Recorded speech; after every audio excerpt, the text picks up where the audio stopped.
Thursday and Friday, Bob Brandon and Jim McDowell will talk, because Professor Rorty will, in fact, change the order of the lectures, so that he will talk on the positions of McDowell and Brandon Thursday. And they will have the opportunity of commenting on that Thursday and Friday. I will announce it every day, what happens and what comes on us. But that's the series of lectures. Today is free, but tomorrow you're in. Thank you. Thanks. This lecture this afternoon is sort of a postscript to the one this morning, just more of the same. In 1911, a book appeared in Paris called Romantic Utilitarianism, a study of the pragmatist movement. This was the first of 3 volumes on the subject by René Berthelot, a philosopher who had been struck by the resemblances between the views of James, Nietzsche, Bergson, Poincaré, and certain Catholic modernists. Berthelot was a convinced Cartesian and disliked and distrusted all these thinkers, but he wrote about them with acuity, verve, and insight. He traced the romantic roots of pragmatism back behind Emerson to Schelling and Hölderlin, and the utilitarian roots to the influence of Darwin and Spencer. Berthelot said, I quote, "In all its different forms, pragmatism reveals itself to be a romantic utilitarianism. That is its most obviously original feature, and also its most private vice and its most hidden weakness." Berthelot was probably the first to use the term a German pragmatist of Nietzsche, and the first to emphasize the resemblance between Nietzsche's view of truth and those of the American pragmatists. This resemblance, frequently noted since, notably in a seminal chapter of Arthur Danto's book on Nietzsche, is most evident in The Gay Science. There Nietzsche says, I quote, "We do not have any organ at all for knowing, for truth. We know just as much as may be useful in the interest of the human herd." This Darwinian view lies behind James's claim that, quote, "thinking is for the sake of behavior," and his consequent definition of truth as the good in the way of belief. That definition amounts to accepting Nietzsche's claim that human beings should be viewed for epistemological purposes as what Nietzsche called clever animals. Beliefs are to be judged solely by whether they get believers what they want. James and Nietzsche did for the word true what John Stuart Mill had done for the word right. Just as Mill said that there is no ethical motive apart from the desire for the happiness of human beings, so James and Nietzsche say that there is no will to truth distinct from the will to happiness. All 3 philosophers think that transcendental terms like true and right gain their meaning from their use, and that their only use is to evaluate human beings' methods of achieving happiness. Nietzsche, to be sure, had no use for Mill, but this was a result of Nietzsche's customary arrogant ignorance, which resulted in a failure to grasp the difference between Mill and Bentham. James, who dedicated his first philosophical treatise to Mill's memory, wanted to develop not only the debunking Benthamite strain in Mill's thought, but the romantic Coleridgean strain as well. The latter led Mill to choose an epigraph from Wilhelm von Humboldt for his book on liberty, quote, "The grand leading principle toward which every argument unfolded in these pages just directly converges is the absolute and essential importance of human development in its richest diversity." Close quote. As a romantic utilitarian, Mill wanted to avoid being the reductionist Bentham had seemed to be, and to defend a secular culture against the familiar charge of blindness to higher things. This led him, as the student of 19th century English literature Meyer Abrams has pointed out, to share Matthew Arnold's view that literature would take the place of dogma. Abrams quotes Alexander Bain as saying of Mill that, quote, "he seemed to look upon poetry as a religion, or rather as religion and philosophy in one." Abrams quotes a letter of Mill's which says that, the new utilitarianism, that is, Mill's own as opposed to Bentham's, holds, quote, poetry not only on a par with, but the necessary condition of any true and comprehensive philosophy, end of quote. Abrams argues that Mill and Arnold, despite their obvious differences, drew the same moral from the English Romantics, that poetry could and should take on, quoting from Abrams, the tremendous responsibility of the functions once performed by the exploded doctrines of religion and religious philosophy. These exploded dogmas included the claim that whereas there can be many great poems, there can be only one true religion because only one true God. Poetry cannot be a substitute for a monotheistic religion, but it can serve the purposes of a secular version of polytheism. A kind of polytheism is recommended in a famous passage near the end of James's book, The Variety of Religious Experience. I quote, "If an Emerson were forced to be a Wesley or a Moody was an American evangelist of the 19th century, or a Moody forced to be a Whitman, the total human consciousness of the divine would suffer. The divine can mean no single quality, it must mean a group of qualities, by being champions of which in alternation different men may all find worthy missions. Each attitude being a syllable in human nature's total message, it takes the whole of us to spell the meaning out completely." End of quote. James's loose use of the term the divine makes it pretty much equivalent to the term the ideal. In this passage, he is doing for theology what Mill did for politics when he said that human development in its richest diversity is the aim of social institutions. There is a passage of Nietzsche in praise of polytheism which complements the one I have just quoted from James. In section 143 of The Gay Science, Nietzsche argues that morality, in the wide sense of the need for acceptance of binding laws and customs, entails, quote, hostility against the impulse to have an ideal of one's own. But, Nietzsche continues, the pre-Socratic Greeks provided an outlet for individuality, a defense against the overwhelming authority of law and custom, by permitting human beings, quote, to behold in some distant overworld a plurality of norms. One God was not considered a denial of another God nor blasphemy against him. In this way, Nietzsche says, the Greeks, quote, among the Greeks, quote, the luxury of individuals was first permitted. It was here that one first honored the rights of individuals, close quotes. For, he continues, in pre-Socratic polytheism, the free-spiriting and many-spiriting of man, Nietzsche's neologisms, Freigeistelei and Vielgeistelei, the free-spiriting and many-spiriting of man attained its first preliminary form, the strength to create for ourselves our own new eyes. I can sum up what I've been saying by offering a definition of polytheism which covers Nietzsche and James. You are a polytheist in this sense if you think that there is no actual or possible object of knowledge which would permit you to commensurate and rank all human needs. Isaiah Berlin's doctrine of incommensurable human values is, in my sense, a polytheistic manifesto. To be a polytheist in this sense, you do not have to believe that there are non-human persons with power to intervene in human affairs. All you need do is abandon what Heidegger called the ontotheological tradition. This is the tradition that tells you that we should try to find a way of making everything hang together, which will tell all human beings what to do with their lives and tell all of them the same thing. Polytheism, in the sense in which I've defined it, is pretty much coextensive with romantic utilitarianism. For once one sees no way of ranking human needs other than playing them off against one another experimentally, human happiness becomes all that matters, and Mill's On Liberty provides all the ethical instruction one needs.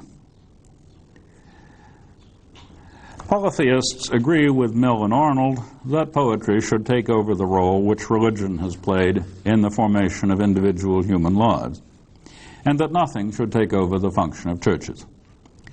Poets are to polytheism what the priests of a universal church are to monotheism. So once you become polytheistic, you are likely to turn away not only from priests, but from such priest substitutes as metaphysicians and physicists. But such a turn is compatible with two different attitudes toward those who retain a monotheistic faith. One can see them, as Nietzsche did, as blind, weak fools. Or one can see them, as James and Dewey did, as people so spellbound by the work of one poet as to be unable to appreciate the work of other poets. One can be, like Nietzsche, aggressively atheist, or one can, like Dewey, see aggressive atheism as itself a version of monotheism, as having, as Dewey said, something in common with traditional supernaturalism. Close quote. These contrasting attitudes toward religious belief will be my principal topic in what follows. But first I want to try to clear away another difficulty which faces any attempt to put Nietzsche and the American pragmatists in the same box, their dramatically opposed attitudes toward democracy.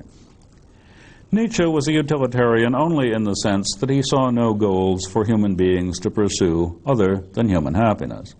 He had no interest in the greatest happiness of the greatest number, but only in the happiness of a few exceptional human beings, those with the capacity to be greatly happy. Democracy, which he called Christianity for the people, seemed to him a way of trivializing human existence. By contrast, James and Dewey took for granted, as Mill had, the Christian ideal of universal human fraternity. Echoing Mill, James wrote, I quote, "Take any demand, however slight, which any creature, however weak, might make, ought it not, for its own soul's sake, to be desired?" Romantic utilitarianism, pragmatism, and polytheism are equally compatible with enthusiasm for democracy and with contempt for democracy. The complaint that a philosopher who holds the pragmatic theory of truth cannot give you any reason not to be a fascist is perfectly justified. But neither can she give you a reason to be a fascist.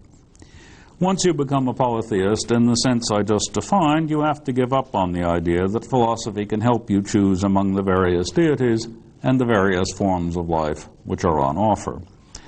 The choice between enthusiasm and contempt for democracy becomes a choice between, for example, Walt Whitman and Robinson Jeffers, rather than between competing sets of philosophical arguments.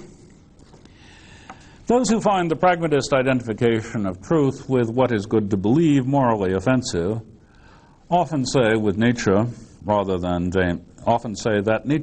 rather than James and Dewey, drew the proper inference from the abandonment of the idea of an object of knowledge which tells one how to rank human needs.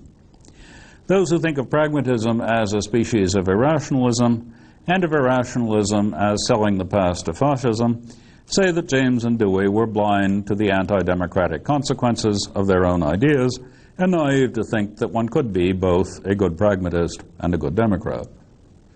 Such critics, I think, make the same mistake that Nietzsche made. They think that the Christian idea of fraternity is inextricable from Platonism. Platonism, in this sense, is the idea that the will to truth is distinct from the will to happiness, or to be a bit more precise, the claim that human beings are divided between a quest for a lower animal form of happiness and a higher godlike form of happiness. Nietzsche mistakenly thought that once you had, with Darwin's help, given up this idea and gotten comfortable with the idea that you're just a clever animal, you could have no reason to wish for the happiness of all human beings. He was so impressed by the fact that Christianity would have seemed ludicrous to the Homeric heroes that he was unable, except at occasional fleeting moments, to think of Christianity as the work of strong poets. So he assumed that once poetry had replaced religion as the source of ideals, there would be no place for either Christianity or democracy. Nietzsche would have done better to ask himself whether the Christian ideal of human fraternity, the idea that for Christians there is neither Jew nor Greek, and the related idea that love is the only law, might have been only accidentally associated with Platonism. This idea might have gotten along nicely without the logocentrism of the Gospel of John, and without Augustine's unfortunate decision that Plato had been a prefiguration of Christian truth. In a different but possible world, some early Christian might have anticipated James's remark about Emerson and Wesley by writing, "If Caesar were forced to be Christ, the total human consciousness of the divine would suffer." A Christianity which was merely ethical, the sort which Jefferson and other Enlightenment thinkers commended and which was later propounded by theologians of the social gospel, might have sloughed off the exclusionism which had characterized Judaism and viewed Jesus as one incarnation of the divine among others.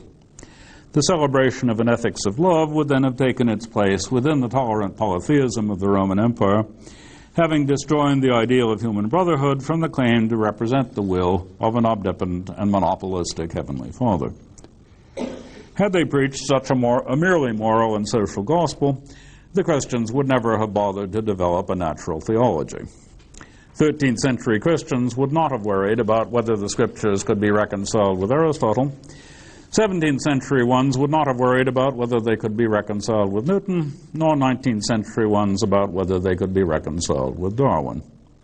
These hypothetical Christians would have treated Scripture not as non-cognitive, but as useful for purposes for which Aristotle, Newton, and Darwin were useless.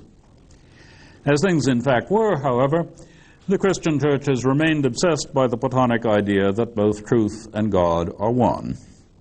So it was natural, when physical science began to make some progress, that its practitioners should take over this theological rhetoric and thereby stir up a war between science and theology, between scientific truth and religious faith.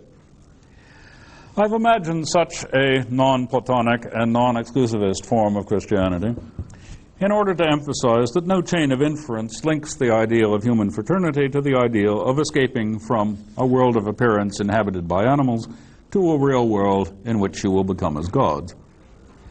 Nietzsche and contemporary critics of what they call irrationalism have been tricked by Plato into believing that unless there is such a real world, Thrasymachus and Callicles are unanswerable. But they are unanswerable only in the sense that there are no premises to which they must ascend simply by virtue of being rational, language-using beings, and a fortiori no premises which would lead them to agree that they should treat all other human beings as brothers and sisters. Christianity as a strong poem, one poem among many, can be as socially useful as Christianity backed up by the Platonist claim that God and truth are interchangeable terms.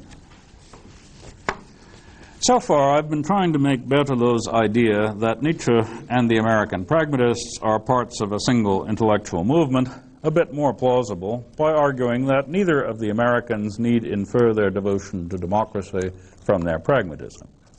I've argued elsewhere that it's the other way round, that if there is an inferential connection between devotion to democracy and an anti-representationalist view of truth and knowledge, it's that the latter is better suited to the purposes of the former than our representationalist theories. But I shan't pursue this point today. Rather, I want to turn to the second big difference between Nietzsche on the one hand and James and Dewey on the other. Nietzsche thinks religious belief morally disreputable, and James and Dewey don't. First, I'll put forward 6 theses intended as a sketch of a pragmatist philosophy of religion. Then I'll try to relate these theses to what James and Dewey actually said about belief in God. First thesis: it's an advantage of the anti-representationalist view of belief, which James took over from Bain and Peirce, the view that beliefs are habits of action, that it frees us from the responsibility to unify all our beliefs into a single worldview. If our beliefs are all parts of a single attempt to represent a single world, then they must all hang together fairly tightly.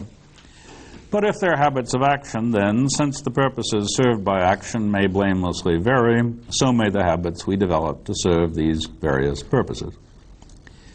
Second thesis: Nietzsche's attempt to see science through the optic of art and art through that of life is part of the same movement of thought as Arnold's and Mill's substitution of poetry for religion as the necessary complement to science. Both are attempts to make more room for individuality that then can be provided either by orthodox monotheism or by the Enlightenment's attempt to put science in the place of religion as a source of truth.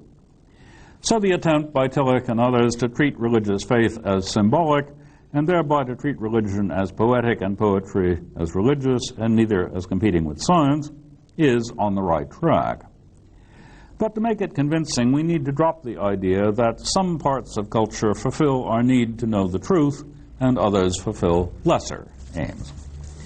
The pragmatist romantic utilitarianism does drop this idea.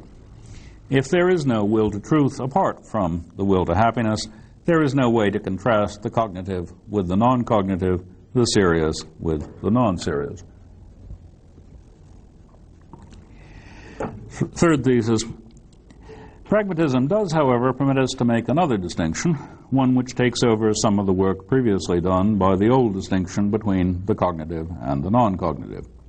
The new distinction, as I was saying this morning, is between projects of social cooperation and projects of individual self-development. Intersubjective agreement is required for the former projects, but not for the latter. Science is the paradigm of a project of social cooperation. It is the project of improving man's estate by taking account of every possible observation and experimental result in order to facilitate the making of predictions which will come true. Romantic art is one paradigm of a project of individual self-development. Religion, if it can be disconnected from both science and morals, from both the attempt to predict the consequences of our actions and the attempt to rank human needs, can be another such paradigm. Fourth thesis. The idea that we should love truth is largely responsible for the idea that religious belief is intellectually irresponsible. But there is no such thing as the love of truth. What has been called by that name is a mixture of the love of reaching into subjective agreement, the love of gaining mastery over a recalcitrant set of data, the love of winning arguments, and the love of synthesizing little theories into big theories. It is never an objection to a religious belief that there is no evidence for it. The only possible objection to it can be that it intrudes an individual project into a social and cooperative one, and thereby offends against the teachings of on liberty. Such intrusion is a betrayal of one's responsibilities to cooperate with other human beings, not of one's responsibility to truth or to reason. Fifth thesis, the attempt to love truth and to think of it as one and as capable of commensurating and ranking human needs is a secular version of the traditional religious hope that allegiance to something big, powerful, and non-human will persuade that powerful being to take your side in the struggle with other people. Nietzsche despised any such hope as a sign of weakness. Pragmatists, who are also Democrats, have a different objection to such hope for allegiance with power. They see it as a betrayal of the ideal of human fraternity, which democracy inherits from Christianity. For that ideal finds its best expression in the doctrine common to Mill and James that every human need should be satisfied unless doing so causes too many other human needs to go unsatisfied.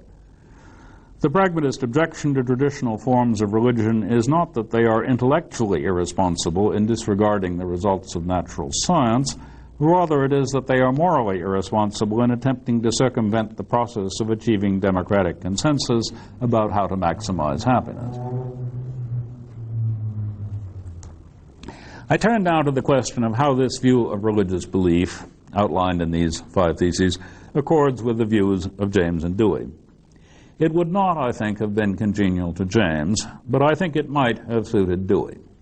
So I'll argue that it is Dewey's rather unambitious and half-hearted book, A Common Faith, a set of 3 lectures which he published late in life in 1935, rather than James's brave and exuberant conclusion to his huge volume, Varieties of Religious Experience, that coheres best with the romantic utilitarianism which both men adopted. James says in that chapter of Varieties that, quote, "The pivot round which the religious life revolves is the interest of the individual in his private personal destiny," close quote. Science, however, is still James, repudiating the personal point of view, gives us a picture of nature which has no distinguishable ultimate tendency with which it is possible to feel a sympathy. Continuing the quote, The driftings of the cosmic atoms are a kind of aimless weather, doing and undoing, achieving no proper history and leaving no result. On the view I've just outlined, James should have followed this remark up by saying, but we are free to describe the universe in many different ways. Describing it as the drifting of cosmic atoms is useful for the social project of working together to control our environment and improve man's estate, but that description leaves us entirely free to say, for example, that the heavens proclaim the glory of God. Sometimes James does seem to take that line, as when with obvious approval he quotes Loibe, the philosopher of religion, as saying, quote, this is Loibe, God is not known, he is not understood, he is used, sometimes as a meat purveyor, sometimes as moral support, sometimes as friend, sometimes as an object of love. If he proves himself useful, the religious consciousness can ask no more than that. Does God really exist? How does he exist? What is he? Are so many irrelevant questions. Not God, but life, a larger, richer, more satisfying life is in the last analysis the end of religion. Close quotes. Unfortunately, however, almost immediately after this quotation from Loibe, James says, we must next pass beyond the point of view of merely subjective utility and make inquiry into the intellectual content itself. Close quotes. This is an absolutely terrible thing for the author of Pragmatism to have said. James then goes on to argue that the material he has gathered together about religious experience in his book Varieties provides empirical evidence for the hypothesis that, quote, the conscious person is continuous with a wider self through which saving experiences come, close quotes. He calls this, quote, a positive content of religious experience, which it seems to me is literally and objectively true as far as it goes, close quotes. On the view I've been suggesting in these 5 theses, this claim to literal and objective truth is unpragmatic, hollow, and superfluous. James should have rested content with the argument of the will to believe. As I read that essay, as I was saying this morning, it says that we have a right to believe what we like when we are, so to speak, on our own time. But we abandon this right when we are engaged in, for example, a scientific or political project, for when so engaged, it is necessary to reconcile our beliefs, our habits of action, with those of others. On our own time, by contrast, our habits of action are nobody's business but our own. A romantic polytheist will rejoice in what Nietzsche called the free-spiritedness and many-spiritedness of individuals and see the only constraint on this freedom and this diversity as the need not to injure others. James wobbled on the question of whether what he called the religious hypothesis was something to be adopted on passional or intellectual grounds. This hypothesis says, I quote another formulation than the one I quoted this morning, the best things are the more eternal things, the overlapping things, the things in the universe that throw the last stone, so to speak, and say the final word, close quotes. In the will to believe, he puts that forward as an hypothesis which cannot be accepted or rejected on intellectual grounds. But in the conclusion to Varieties of Religious Experience, he says that the hypothesis that God's existence is the guarantee of an ideal order that shall be permanently preserved is a hypothesis for which he has accumulated evidence. There he also says that the least common denominator of religious beliefs is that, quote, the solution to the problem presented by a sense that there is something wrong about us as we naturally stand is that we are saved from the wrongness by making proper connection with the higher powers, close quotes.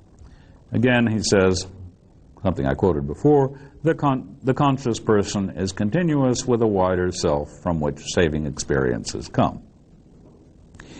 James, I think, should not have made a distinction between issues to be decided by intellect and issues to be decided by emotion. If he had not, he might have wobbled less. What he should have done, as I already said, was to distinguish issues you must resolve cooperatively and issues you are entitled to resolve on your own. issues such that the problem is to conciliate your habits of action with those of others, and issues which are your own business. In the latter, the problem is to get your own habits of action to cohere with each other sufficiently to have a stable and coherent character. But such a character does not require monotheism or the belief that truth is one. It is compatible with the idea that you have many different needs, and that the beliefs that help you fill one set of needs are irrelevant to and need not be made to cohere with those which help you to fulfill another set. Dewey avoided James' mistakes in this area. One reason he did so is that he was much less prone to a sense of guilt than James. After he realized that his mother had made him unnecessarily miserable by burdening him with a belief in original sin, Dewey simply stopped thinking that, in James's words, there is something wrong about us as we naturally stand. He no longer believed that we could be saved from the wrongness by making proper connection with the higher powers. He thought that all that was wrong with us was that the Christian ideal of fraternity had not yet been achieved. Society had not yet become pervasively democratic. That was not a problem to be solved by making proper connection with higher powers, but a problem of men to be solved by men. Dewey's steadfast refusal to have any truck with the notion of original sin, and his suspicion of anything that smacked of such a notion, is bound up with his lifelong distaste for the idea of authority, the idea that anything has authority over the members of a democratic community save the decisions of that community. This anti-authoritarian motif is perhaps clearest in his early essay, Christianity and Democracy, to which Alan Ryan has recently, in his book on Dewey, called our attention, saying that this essay is a dazzling and dazzlingly brave piece of work. Indeed it is. It must have seemed strange to the University of Michigan's Christian Students Association to be told in the year 1892 that, quote, God is essentially and only the self-revealing, and that the revelation is complete only as men come to realize him. This would not have sounded strange to readers of Hegel, but most Michigan Christians had not read Hegel at this point. Dewey spelled out what he meant by going on to say, quote, had Jesus Christ made an absolute, detailed, and explicit statement about all the facts of life, that statement would not have had meaning, it would not have been revelation, until men began to realize in their own action the truth that he declared, until they themselves began to live it. End of quote. This amounts to saying that even if a non-human figure tells you something, the only way to figure out whether what you've been told is true is to see whether it gets you the sort of life you want. The only way to apply the utilitarian test for whether the suggestion made proves good in the way of belief. Granted that hearing what such a being has to say may change your wants, nevertheless you test these new wants and that purported truth in the same way by living them, trying them out in everyday life, seeing whether they make you and yours happier. So I'm going to skip a paragraph which repeats another one. More specifically, what's been found to work is the Christian idea of fraternity and equality as a basis for social organization. This worked not just as a Thrasymachiean device for avoiding pain, what Rawls calls a mere modus vivendi, but as a source of the kind of spiritual transfiguration which Platonism and the Christian churches have told us would have to wait upon a future intersection of time with eternity. Democracy, Dewey says, I quote, is neither a form of government nor a social expediency, but a metaphysic of the relation of man and his experience to nature, close quote. The point of calling it a metaphysic is not, of course, that it is an accurate account of the fundamental nature of reality, but that if one shares Whitman's sense of glorious democratic vistas stretching on indefinitely into the future, one has everything which Platonists hope to get out of an account of the fundamental nature of reality. For Whitman offers what Tillich called a symbol of ultimate concern, of something that can be loved with all one's heart and soul and mind. Plato's mistake, on Dewey's view, was having identified the ultimate object of eros with something unique, atemporal, and non-human, rather than with an indefinitely expansible pantheon of transitory temporal accomplishments, both natural and cultural. This mistake lent aid and comfort to monotheism. Dewey, I think, shared Nietzsche's sense that, I quote Nietzsche, monotheism, this rigid consequence of the doctrine of one normal human type, the faith in one normal God beside whom there are only pseudo-gods, was perhaps the greatest danger that has yet confronted humanity. When Christianity is de-theologized and treated as a merely social gospel, it acquires the advantage which Nietzsche attributed to polytheism. It makes the most important human achievement creating for ourselves our own new eyes, and it thereby, quoting Nietzsche again, honors the rights of individuals. As Dewey put it, I quote Dewey, government, business, art, religion, all social institutions have a purpose, to set free the capacities of human individuals. The test of their value is the extent to which they educate every individual into the full stature of his possibility. Quote, quote. In a democratic society, everybody gets to worship his or her personal symbol of ultimate concern, unless worship of that symbol interferes with the pursuit of happiness by his or her fellow citizens.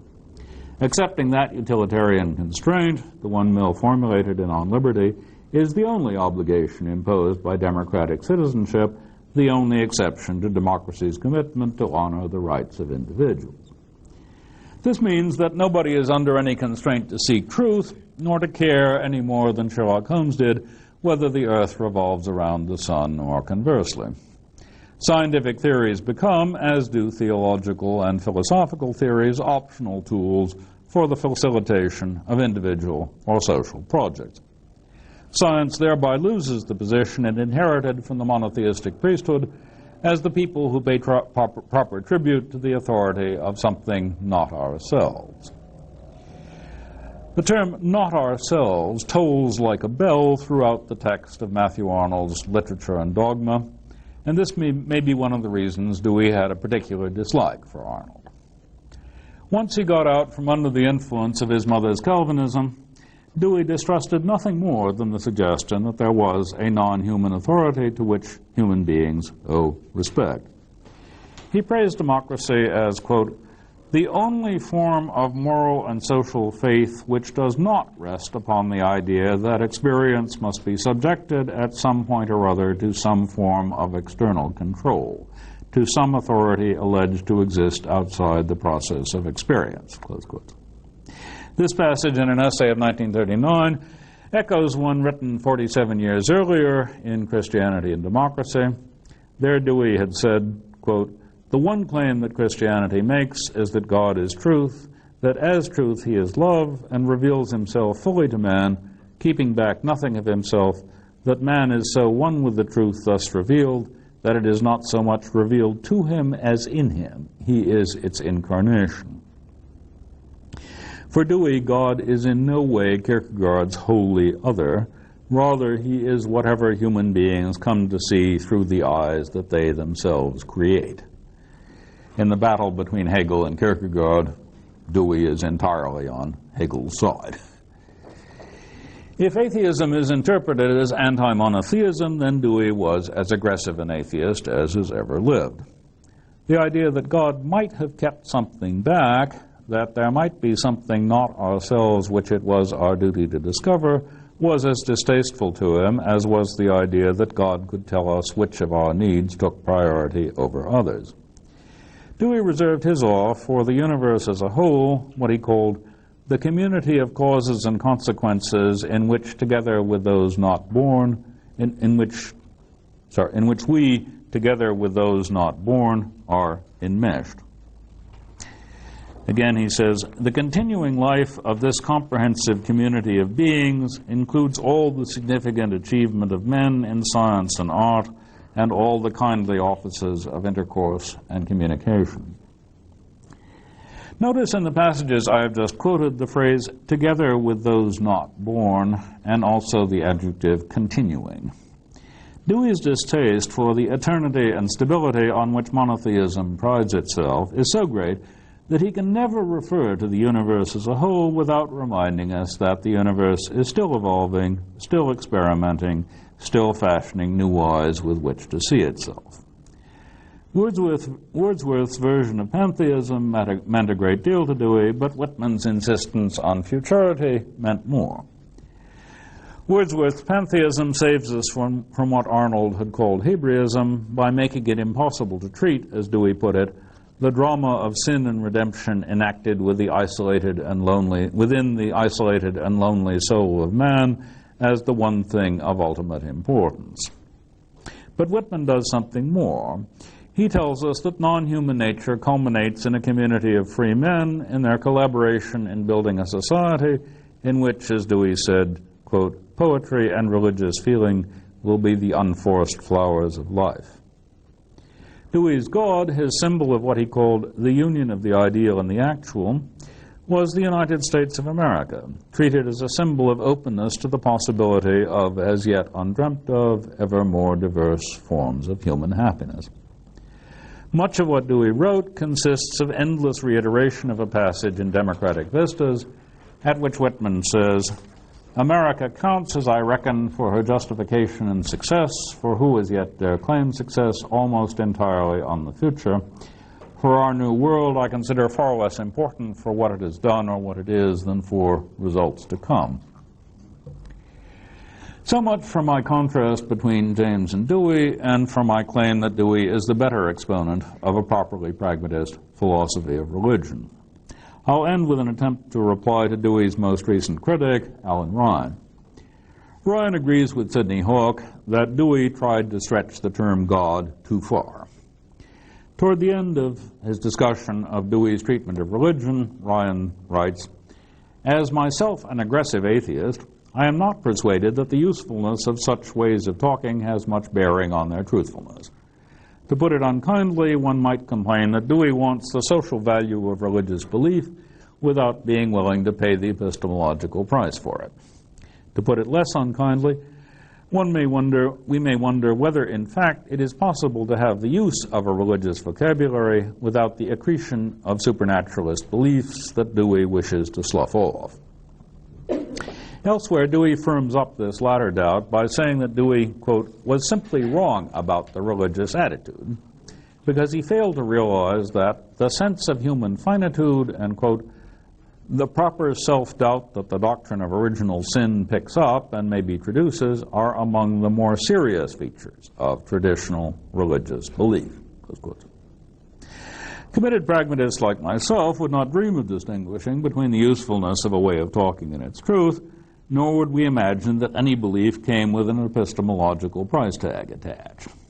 We are saddened that after plowing through these 37 volumes, Dewey wrote 37 volumes and Ryan actually read them all, Ryan can still describe the crux between Dewey and his religious critics as follows.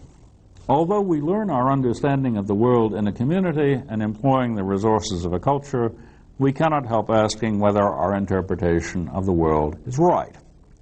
The fact that we learn to interpret the world by belonging to a community does not answer the question of whether what we say about the world is mass projection of our hopes, fears, and whatever else, rather than an account of how the world really is. End of quote. We who are more convinced by Dewey than Ryan was think that this latter question, is what we say about the world a mass projection of our hopes and fears or an account of how the world really is, we think that this question is one the answer to which can make no difference to practice and therefore should not be asked. The only form of the question which we will buy is, does any other community, culture, or individual have a description of the world which suits our communal or individual purposes better? But this philosophical quarrel between pragmatists and non-pragmatists is irrelevant to the answer to Ryan's other question, the question about whether it is possible to have the use of a religious vocabulary without the accretion of beliefs that Dewey wishes to slough off. Here I am tempted to answer, it's not only possible, it's actual. Dewey did it.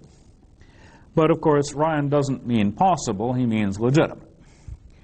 Ryan believes that Dewey was simply wrong about the religious attitude, and not just because he didn't have a proper sense of human finitude and a proper amount of self-doubt.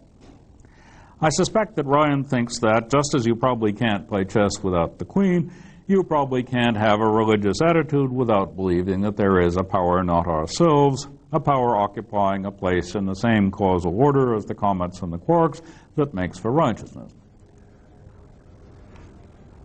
The big difference, however, between Ryan's and my own sense of what's important about religion is that for him a sense of sin and of the necessary inferiority of the finite and human to the infinite and non-human is necessary for an outlook to be called religious.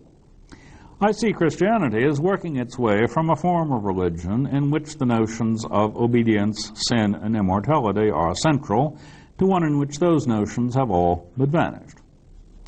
Christianity put forward, though it has never been very faithful to, the suggestion that the only form of obedience which God wants is for us to love one another, that worship of Him consists precisely in kindness toward each other, and that the only reward we should expect from showing such kindness is that others will show it to us. If this is one's view of the Christian message, then it becomes possible to see Mill's utilitarianism as a de-theologized version of Christianity. This may seem paradoxical, since utilitarianism was often said by its 19th century opponents to be a godless, atheistical, materialistic creed. Those who take this view of utilitarianism and pragmatism will say that the religious should beware of pragmatists bearing gifts. In particular, they should beware of James's suggestion that anybody has a right to believe anything as long as their doing so doesn't compromise any cooperative enterprise to which they've committed themselves. They claim that utilitarianism is a view which could only be accepted by somebody who was already an atheist, or at least somebody who had no religious feeling, somebody whose sense of human possibilities is narrow and blinkered. This claim, however, presupposes that it's essential to religious faith to submit to the authority of something non-human. Insofar as religion consists in such submission to what is sometimes called a sacrifice of the intellect, then it is indeed the case that no one who is religious can be either a utilitarian or a pragmatist. But I think this is a question-begging definition of religion. If the term religious faith is defined narrowly enough so that it consists in a refusal to take part in some cooperative enterprise, such as scientific research or democratic politics, because doing so would offend one's conscience, then of course nobody can have such faith and be a utilitarian. But there are broader and more plausible definitions of being religious. For example, it is sometimes said that for followers of Christ, love is the only law. Nothing on this view of Christianity takes precedence over the duty to be of assistance to one's neighbor, to treat his or her needs with loving kindness. Creedal statements and acts of worship are secondary in comparison to this overriding obligation. Theology is not of the essence of Christian belief, for the Christian life is one of service to others, for only such service counts as service to God. To lead a life devoted to such service counts as Christian and a fortiori as religious, in the fullest possible sense of the terms Christian and religious. But a life which neglects such service, no matter how many sacraments are received or how many professions made, does not. If one takes this view of Christianity, then it is possible to view utilitarianism as a reformulation of the central Christian doctrine. For utilitarianism says that all human beings, or perhaps even all creatures that can suffer pain, are on a moral par, that they all deserve to have their needs satisfied, insofar as this can be done without harm to others. The egalitarianism which runs through Mill's and James's work is a moral attitude which could only flourish in a culture which had been told century after century that God's will was for men to treat each other with loving kindness, that all men are brothers, that love is the first commandment. The idea that everybody, black or white, male or female, Christian or heathen, wise or foolish, has rights which deserve respect and consideration, is one which in Europe and America has traditionally been backed up by an appeal to the agapistic strand in the Christian tradition. If one does see the claim that love is the only law as central to Christianity, then it's plausible to describe the historical development of Christianity in terms of the gradual substitution of love for power as the essential attribute of God. A God of power is an authority, a God of love is a friend. If one thinks of our relation to God as one of awe, worship, and obedience, then one will insist that utilitarianism and pragmatism have their limits, limits set by God's commands. If God has commanded us to worship him under one name rather than another, or commanded us not to suffer a witch to live, or commanded that women be silent in churches, or that a man shall not lie with a man as with a woman, then no pragmatic or utilitarian consideration should have any force to persuade us of any different opinion. Insofar as Christians see their duty of obedience to God as including more than the duty to serve their fellow human beings, they are worshiping a God of power rather than a God of love. From this point of view, Clifford's claim that we have an obligation to truth, that the pursuit of truth is something different from the pursuit of human happiness, is a version of the religious idea that we owe obedience to a higher power. Truth, considered as correspondence to the intrinsic nature of reality, is the secularist's equivalent of the God of power. Science, seen as Clifford sees it rather than as James does, is the Enlightenment's version of the worship of a God of power. But James, by insisting that reality has no intrinsic nature to be respected, is following up on the agapistic strain in Christianity.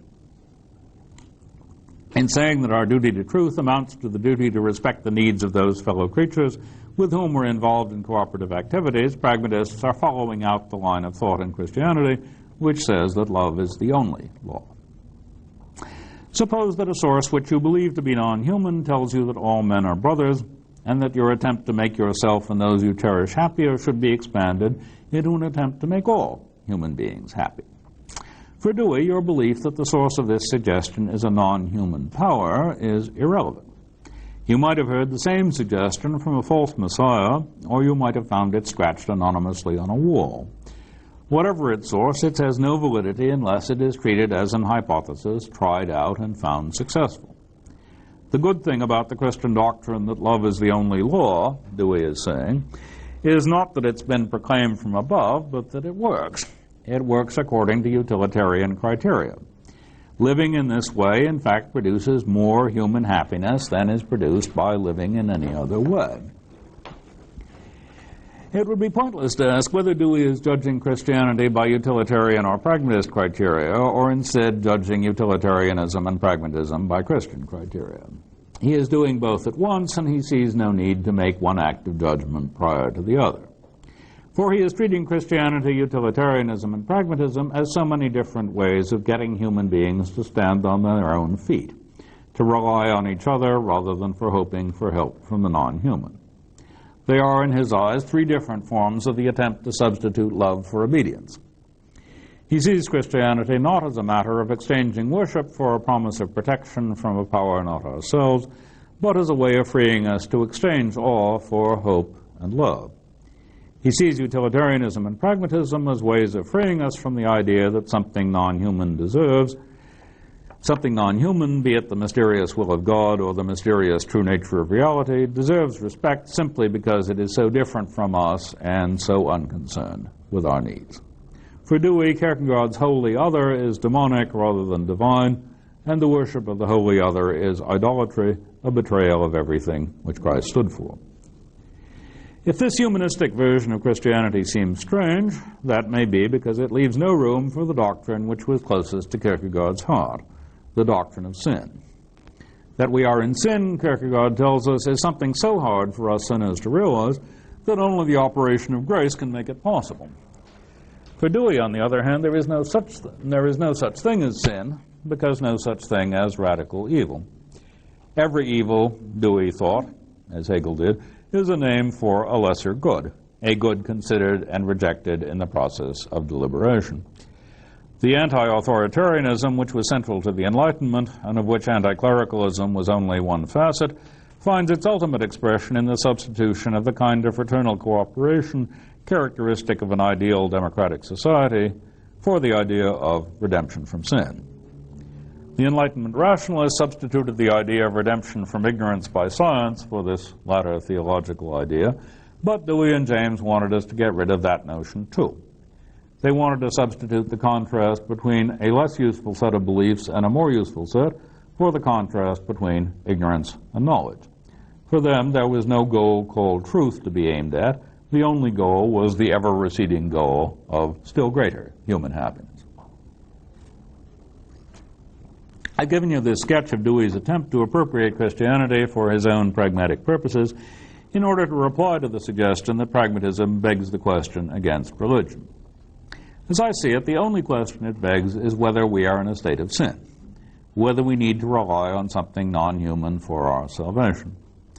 Anyone who thinks the consciousness of sin essential to religious faith will have no use for James's and Dewey's way of reconciling science and religion, but for those who are willing to use the term religious faith to cover both a religion of obedient submission to non-human power and a religion of love between human beings, their project of reconciliation may have some attraction.